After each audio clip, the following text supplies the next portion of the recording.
بسم اللہ الرحمن الرحیم، السلام علیکم ورحمۃ اللہ وبرکاتہ۔ مسلم کیلیگرافک چینل کی طرف سے آپ سب احباب کو خوش آمدید۔ اردو خط نستعلیق لاہوری طرز تختی نمبر 6 مرکبات کے ذیل میں آج ہماری پہلی ویڈیو ہے جو طوا اور الف پر مشتمل ہے۔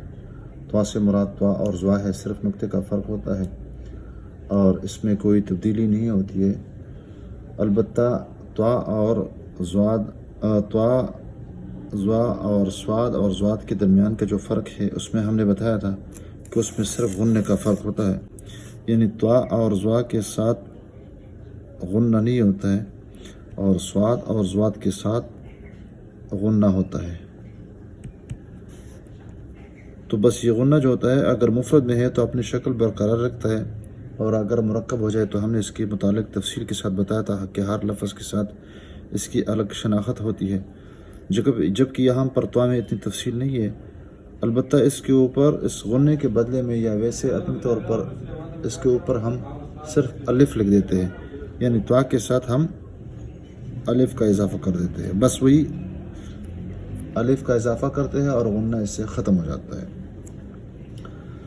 اور الف میں جو بنیادی فرق ہے ہم نے مفرد الف کے متعلق بتایا تھا کہ یہ اوپر نیچے نوکدار ہوتا ہے، درمیان میں موٹا ہوتا ہے،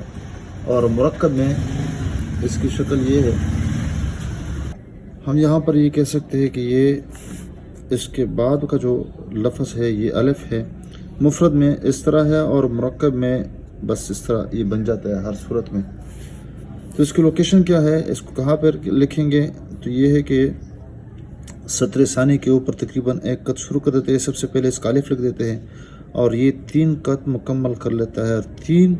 یعنی پھر اس کے بعد 2.5 قط کے بعد یہ مڑنا شروع ہوتا ہے تقریباً نصف قط، اور یہ اس کا آخری حصہ ہوتا ہے، اور پھر نصف پھر ادھر آ جاتا ہے، اور پھر پورا جب پہلا یعنی آخری تیسرا جو ختم ہوتا ہے، یعنی یہاں سے شروع ہوتا ہے تو اس کا اوپر والا حصہ ہم شروع کر دیتے ہیں۔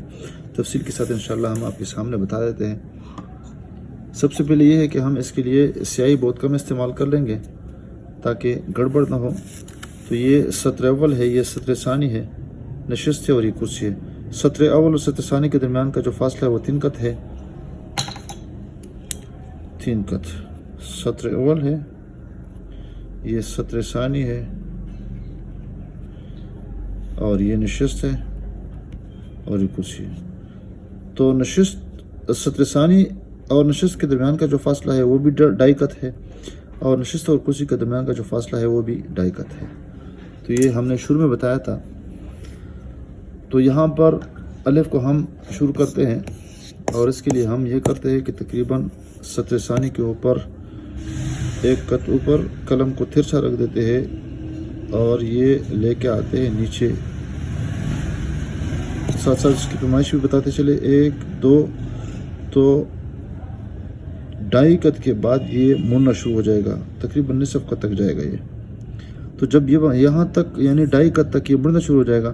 تو پھر یہ نصف قط اس کو اوپر لے کے جائیں گے، کتنا لے کے جائیں گے، یعنی یہاں اس کے 3 قط تک لے کے جائیں گے، یعنی یہاں تک۔ جب 1 قط مکمل ہوتا ہے تو یہاں پر اس کو ہم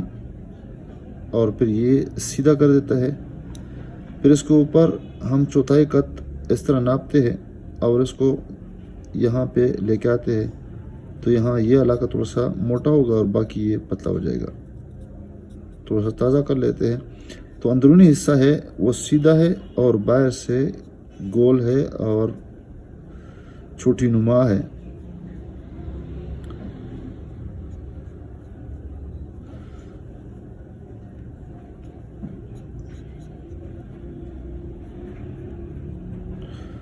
تو یہ جب ہم کہتے ہیں کہ الف ہے